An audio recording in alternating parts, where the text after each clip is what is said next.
Bismillahirrahmanirrahim. Today we are going to learn part 2 of chapter number 3, uh, processes, which is from the book Operating System Concepts, ninth edition, written by Shilbar Schatz, Galvin and Gane. Okay. Operations on processes. Operating system must provide mechanism for process creation, termination, and some other things which are being discussed in next slides.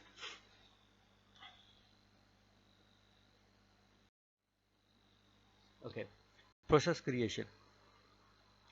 Parent process can create children processes, which in turn create other processes, forming a tree of processes.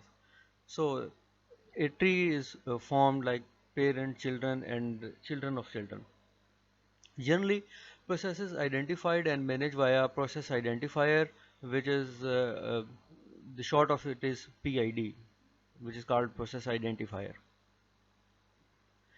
Through this PID, processes are being identified and managed by the operating system. Then some resource sharing options. If there's some parent-child relationship among the process, then they must share some resources. So resources share options which are available for the processes upon their creation are parent and children can share all resources, number one, or the children share subset of some parent resources. Children can only share a part of resources which were being used by the parent. And the third option is parent and child share no resources. There is no such relationship between them for sharing resources. And execution options available upon process creation are parent and children execute concurrently. They can both execute simultaneously, or the parent waits until children terminate. When children process has been started executing, so the parent has to wait to finish children job.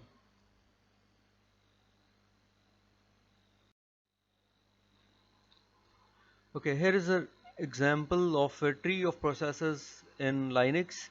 Uh, so you see, all processes are identified by their process identification number, which is PID, and the tree is starting from PID number 1.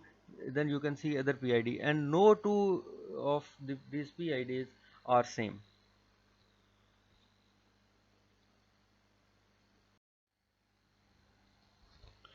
Okay, upon creation of a process, it needs some address space, and it can be that the child which is created after parent can duplicate of parent, and the instructions and the program of the child is loaded into this address space. We have some examples of Unix, like fork is a system call which is used to create a new process, and similarly exec is another system call which is used after fork command to replace the process memory space with the new program, and this exec actually is used to create a child process. So here in the diagram, let me choose some pen. Okay, here this is the fork command which is used to create a new process. So uh, after this command, parent has to wait if there is some exec command. Exec command is used for child, and parent has to wait till child finishes execution. So child exits, and after uh, the wait of the parent, it resumes its working. So here the parent resumes and starts executing again after the exit of child process.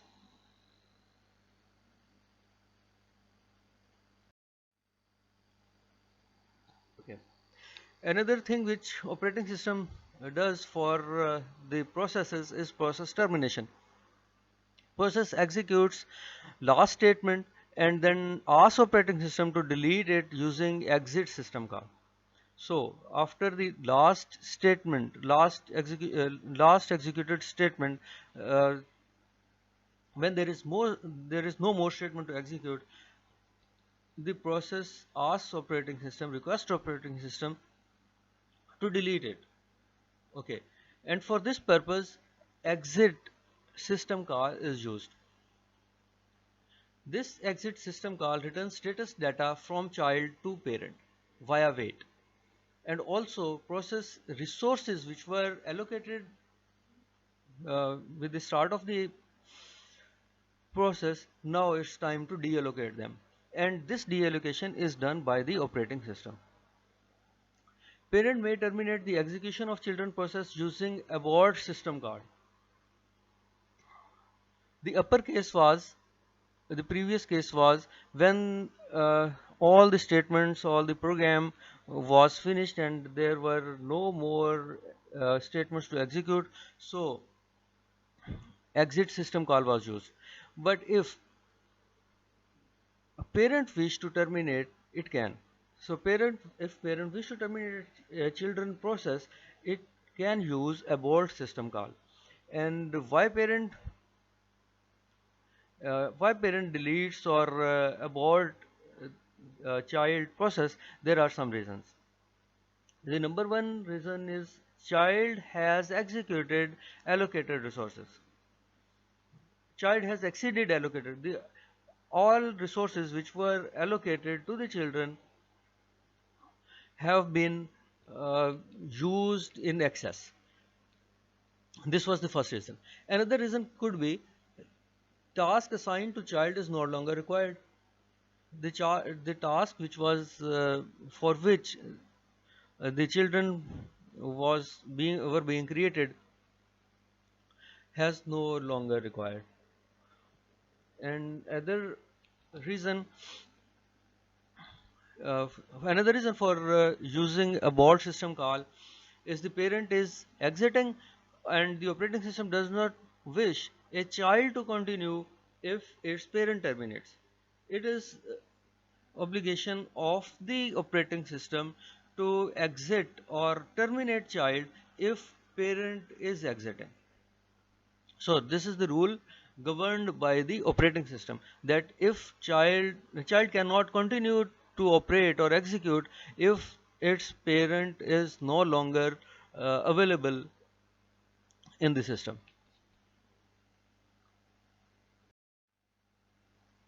Okay, some operating systems do not allow child to exist if parent has terminated, and if process terminates, then all the children must also terminate it. This is obligation of the operating system that it restricts children to execute if their parent uh, is no longer in the system.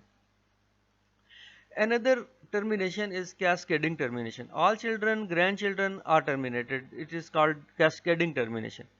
Not only children but grandchildren, children of children also terminated.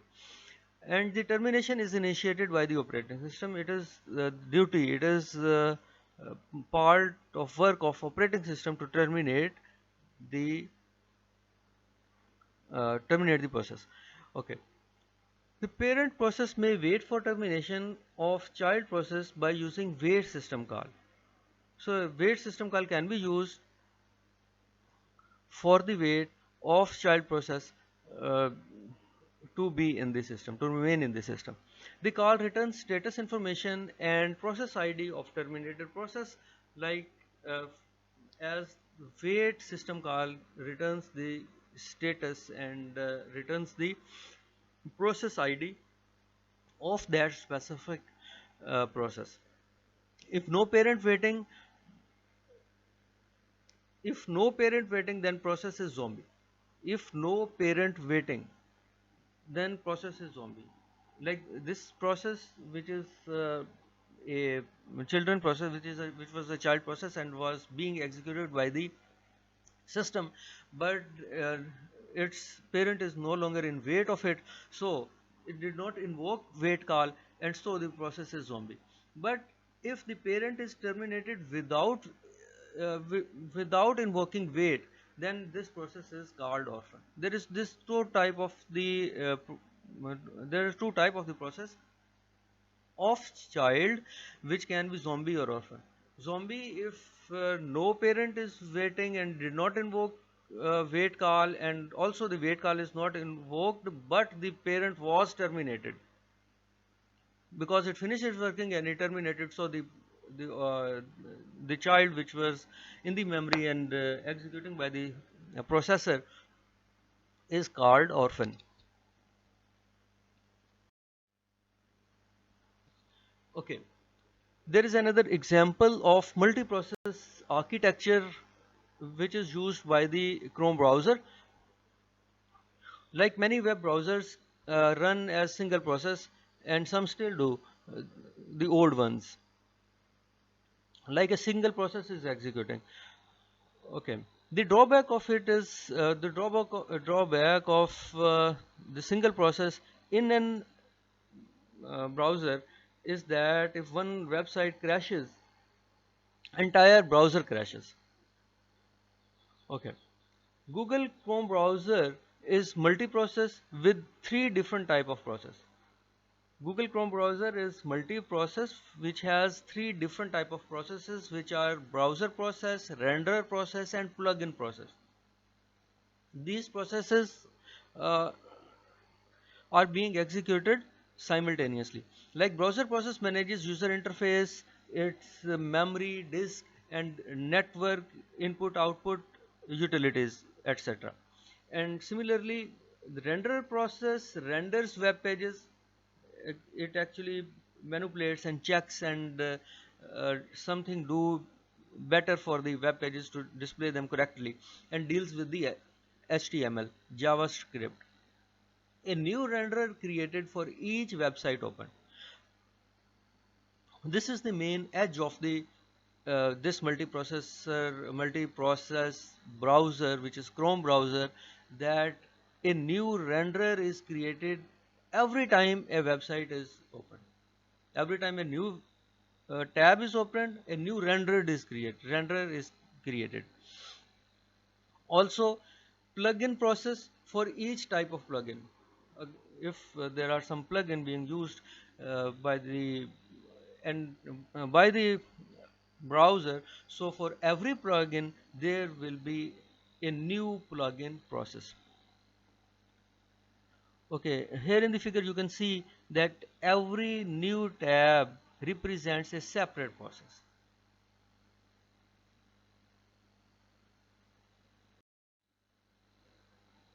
Okay, next topic we are going to discuss here is inter-process communication.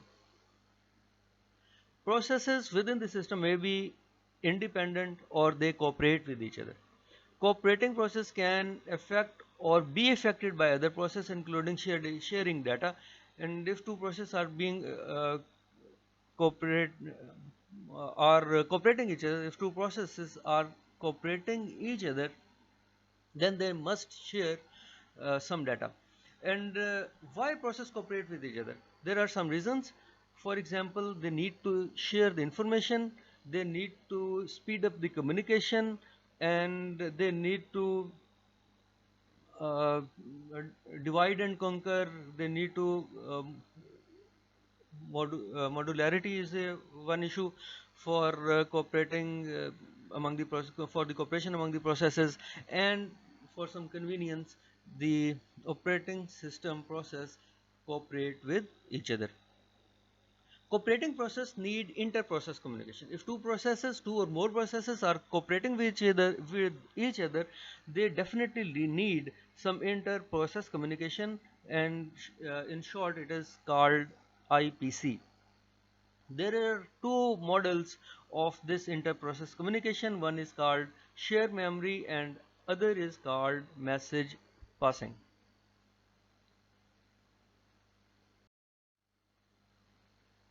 Okay. There are two models. A model is message passing and B model is share memory. B model is on the right of your screen and the model A is on the left of your screen. Okay. For example, it is memory and there is process A and there is process B. So they need to have some shared memory, and there is also a kernel. Kernel is actually the active part of the operating system which is loaded into the memory, into the RAM. So process A and process B, they both share message queue which is M0, M1, M2 to Mn. So these are the messages which are being shared by the process A and process B. And this is message passing. On the other hand, if we discuss share memory, then uh, there is process A and there is process B, and they both share some memory. Now there are no messages, there is no message queue, but there is a memory which is being shared by both of these processes.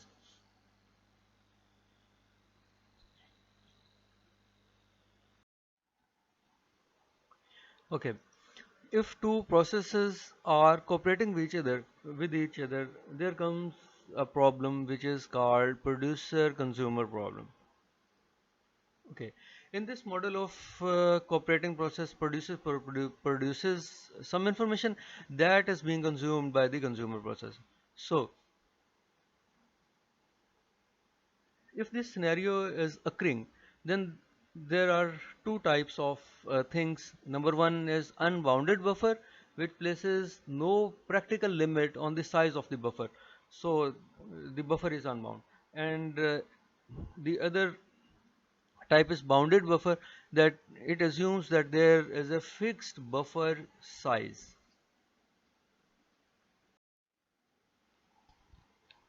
Okay, if inter-process communication is occurring via shared memory, then an area in the memory is being shared by the process which wish to communicate, which are communicating with each other.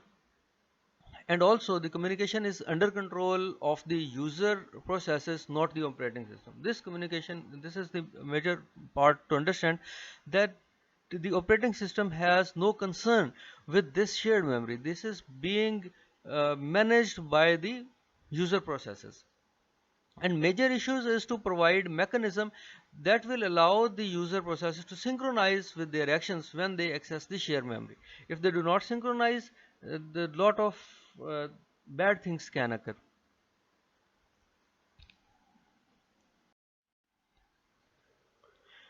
Okay, there is another mechanism for inter-process communication is message passing. So in this message passing is actually a mechanism for process which wish to communicate, and actually it message passing allows them to synchronize their actions. Okay, and in this message system, process communicate with each other and without resorting to shared variables, like the problem of shared space and shared variable is resolved by this message system. Also, the inter-process communication facility provides two operations in this inter-process communication through message passing, which is send the message, and number two, receive the message. The message size is either can it can be fixed or variable size, is of variable size.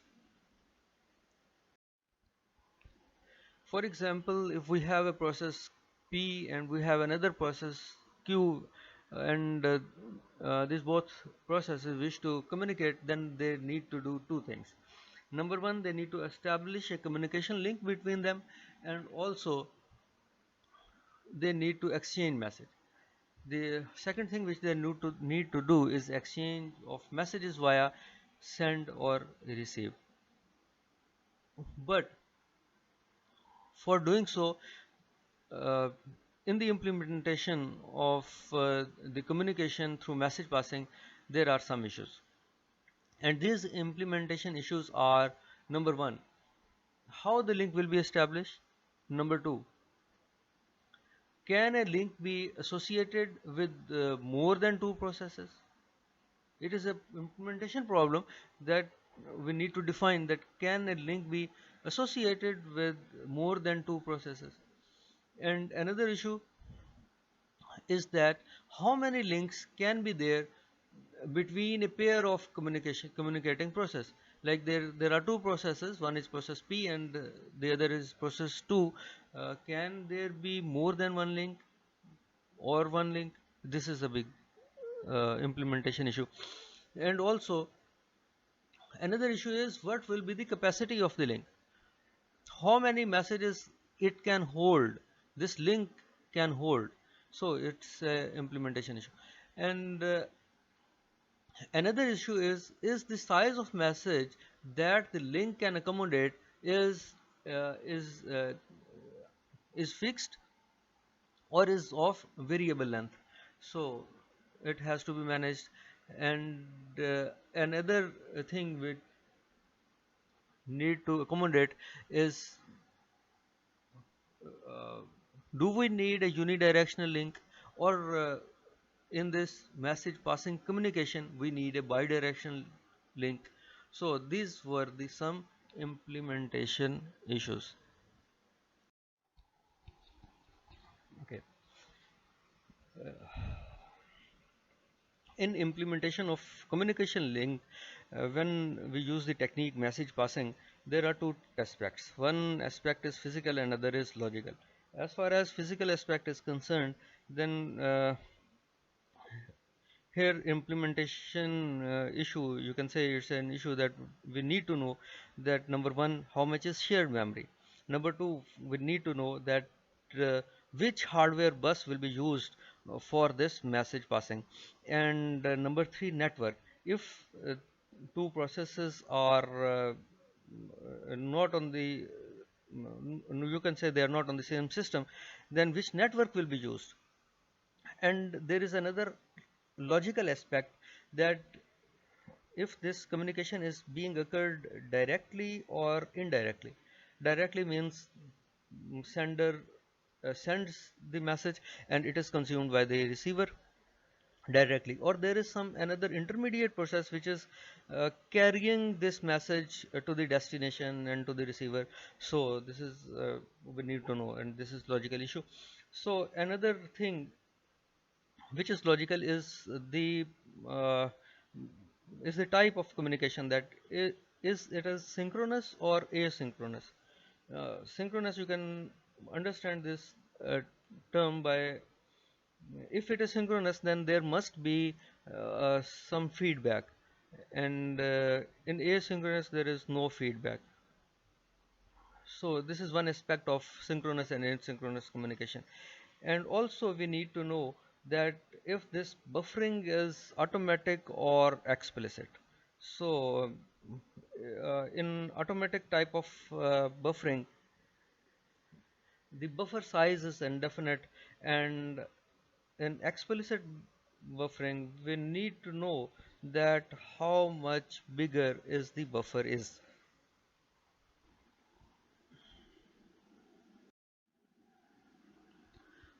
Okay. So if the communication between the two processes is a direct communication, then process must name each other explicitly. For example, send a message to process P. So this send method has the name of the process who is sending. So, and similarly, for as far as the receive is concerned, that q comma message means that receive a message from uh, process, and we name the process which is q. So properties of this direct communication link are that, number one, links are established automatically. This is one thing, that links are established between these two processes automatically. And the other property is the link is associated with exactly one pair of communicating process. This is direct communication. There is no intermediate process or uh, thing. So this link is associated with exactly two processes. Here the sender is P and receiver is Q, and between uh, each pair there exists exactly one link. So in direct communication, it is not possible to have more than one link, and the link may be unidirectional, but it is usually bidirectional. Like unidirectional means if a process P is sending the message, then Q cannot send. But in bidirectional, if P is sending the message, then at the same time Q can also send its message to process P.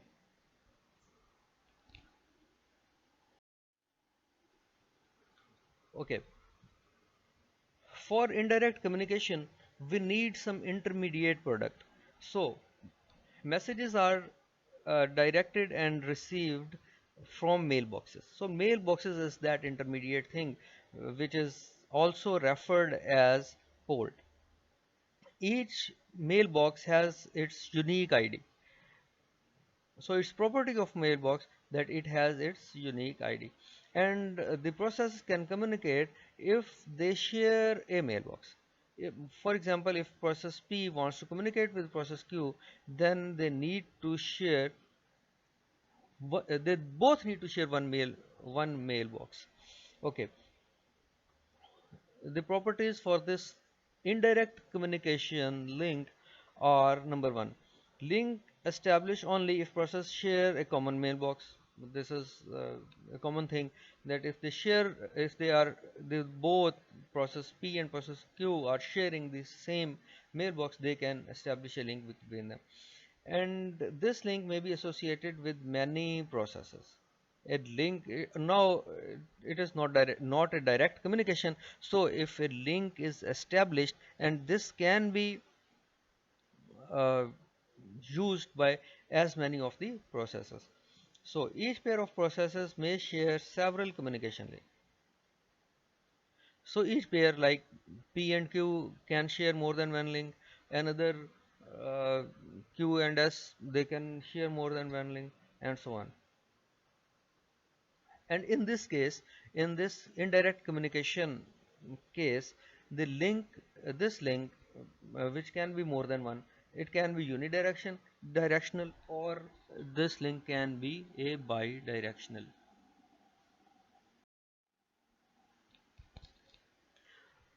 Okay. In this indirect communication, some the operations which are performed are: number one, creating a mailbox. This mailbox is also called port. Another operation which is performed is send and receive messages through this newly created mailbox. And when this communication occurs and this communication gets finished, so we need to destroy the mailbox too. Okay, primitives which are defined on this indirect communication are as send a message to mailbox A. So we need to know which mailbox is being used for this indirect communication. So here, for example, mailbox A was being used, so they send a message to mailbox A. And also receive at receiver end, we need to know that it was the same mailbox uh, which was used by which was used for sending the message. So receive a message from the mailbox A. So at the receiver end, the same mailbox will be used.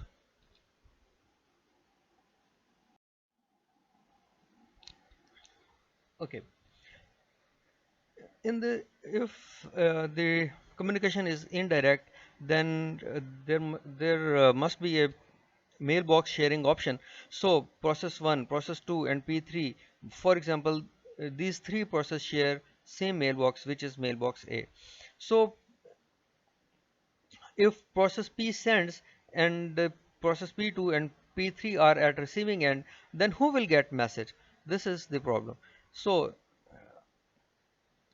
the solution of this problem is that we allow a link to be associated with at most two processes. So if link is being associated, then there must be only two processes which can utilize it. So allow only one process at one time to execute and receive the operation, then it will solve the issue. And also allow the system to select arbitrarily the receiver. Like we have more than one receiver, P2 and P3, they both receive, then uh, then it can be operated or it can be managed by the operating system, that which it can be chosen by the operating system that which process will receive the message. So after receiving the message, like it is being received by process P2 or it is received by P3, then this information is to be notified to the sender, because sender needs to know that who has received its message.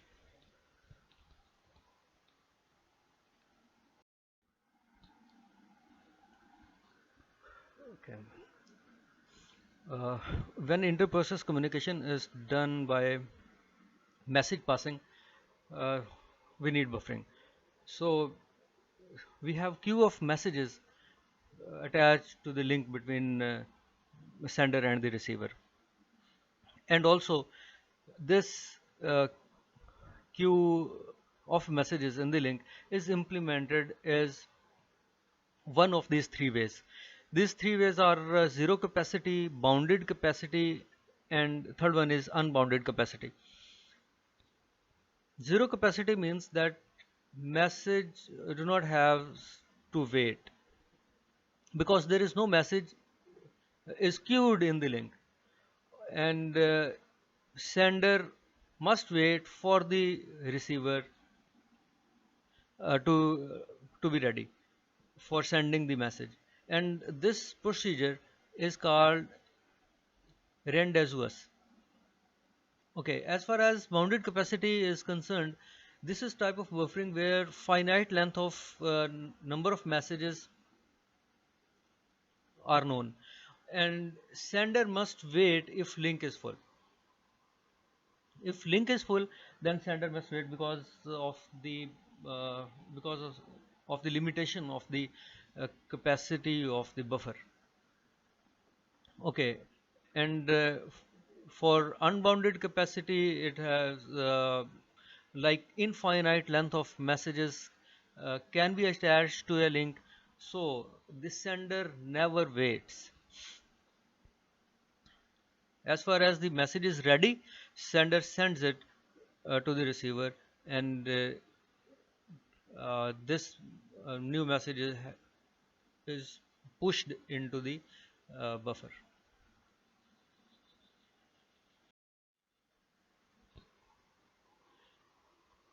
We have an example of interprocess communication for Windows, and as far as this IPC for Windows is concerned, message passing centric via advanced local procedure call facility. This advanced local procedure call has been established in Windows. Okay, for this, only it only works between processes on the same system. Like advanced local procedure call facility only works when both processes are on the same system, and it uses ports and like mailboxes, as you have learned earlier, and these ports are used to establish and maintain communication channel between the processes. And this type of communication, like advanced local procedure call, works as number one. The client opens a handle to subsystem which is known as connection port of the object, and then client sends a connection request. it is responsibility of the client to send a connection request first. Okay, when this request has been sent, then the server creates two private communication ports and returns the handle to one of them to the client, because client has already requested it. Okay, in the last, the client and server use that corresponding port to handle the messages and callbacks to listen for the replies.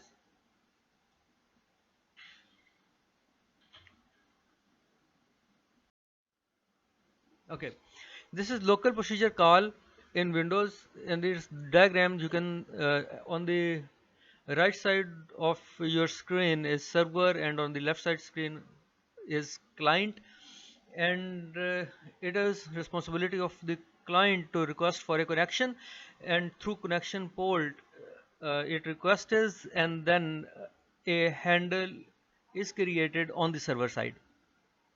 Okay, when the handle is created on the sender side, then we need to communicate between client and server, and so we need two handles, like one for client and other for server.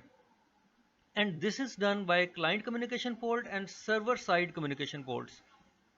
When this link has been established, then a message can be sent, and this message is sent through shared section object, and like it has some limitation of 256. It should be less than or equal to 256 byte.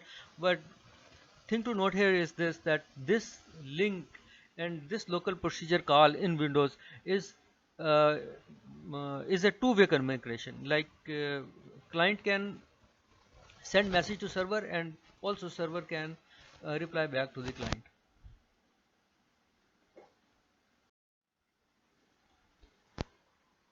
Okay, when we discuss client server system and their communication, this communication is done through number one, sockets, number two, remote procedure calls, and number three, pipes, and then another method is remote method invocation, which is done by Java. Okay. A socket is used for communication between client and server, and you can say a socket is an endpoint for the communication. So a socket consists of the concatenation of IP address and port.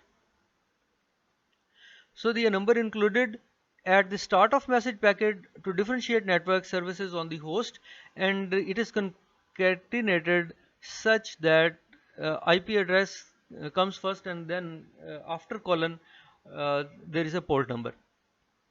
So here you can see that port number 1625 is on the host, the IP address of which is 161.25.19.8.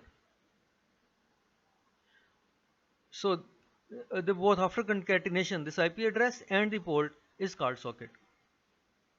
And communication is done between two sockets. Communication is done between two sockets, like pair of sockets. And all ports below 1024 are well known, and these are used for standard services in the Windows and whatsoever. But when the communication is done and explicit communication is done between client and server, uh, we need we need some other port, like some port number greater than 1025. Like you can see in this example, this port number is 1625 on the host 161.25.19.8.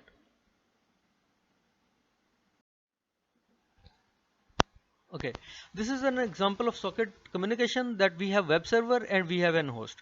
The web server has IP address 161.25.19.8, and as far as the socket is concerned, the socket is 80. And on the other side, for example, we have host X, which has IP address 146.86.5.20 colon 1625. 1625 is the port. So concatenation of IP address and port becomes a socket. Okay, we have three types of sockets in Java. So one is connection oriented, which is TCP. Other is connection less, which is UDP. Actually, uh, when the communication is done through TCP, uh, first of all, a connection is established between sender and receiver before sending the data. But as far as UDP is concerned, it is connection-less protocol, so uh, there is no need to establish a connection between sender and receiver before sending data, and just sender sends data and receiver receives it through UDP. And there is another socket which is multicast socket, and data can be sent to multiple recipients. And for example, you can see here the date server and how sockets are written. It is some example of it.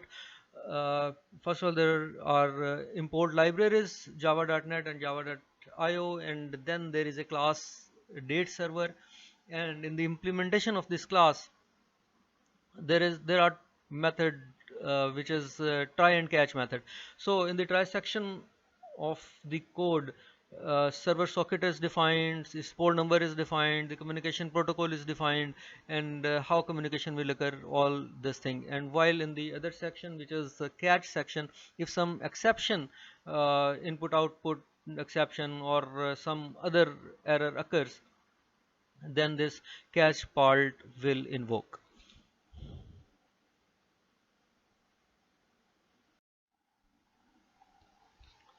Okay.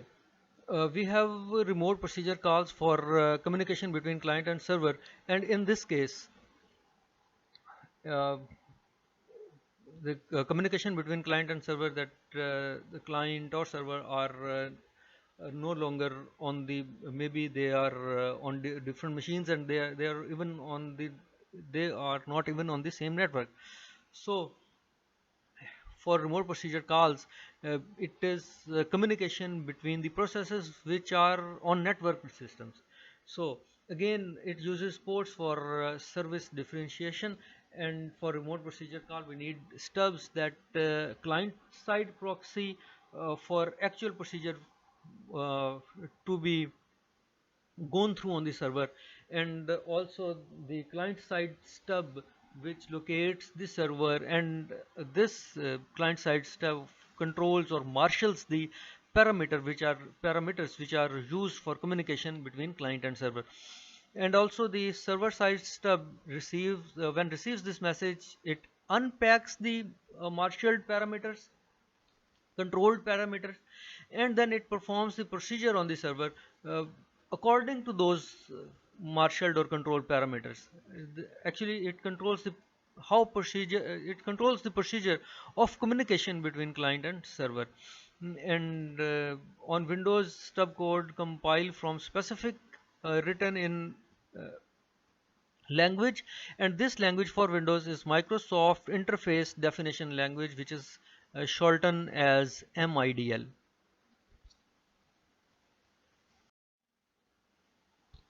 Okay, pipes are also used for interprocess communication between client and server, and it act as conduit or a channel uh, which allow two processes to communicate. So the issues here are, is communication is unidirect. These issues are concerned for pipes. So issue is communication between client and server is unidirectional or bidirectional. Another issue is in the case of two-way communication, like bidirectional communication, is this communication is half or full duplex. Like half duplex means that communication channel is same, but when client is sending message, receiver cannot send. client is sending message, the server cannot send, and when server is sending message, client cannot send its message. And in full duplex, like both client and server can send their messages simultaneously, but the issue is that this two-way communication is will be half duplex or full duplex. So another issue is that there must exist a relationship, and particularly its parent-child relationship between the communication process. If this occurs, then what will be done with the pipes? And also another issue is, can the pipes be used over a network? Can these pipes be used over a network for remotely located client or server? And there are two kinds of pipes. One is called ordinary pipe and other is named pipe. For ordinary pipes, it cannot be accessed from outside the process that has created it. That has actually created it. One cannot access it from outside. And typically, a parent process creates a pipe and uses it to communicate with the child process, and until the communication ends. So it is the ordinary pipe. And as far as the named pipe is concerned, it can be accessed without a parent-child relationship. There is no need of having a parent-child relationship between processes, and they still can communicate with each other.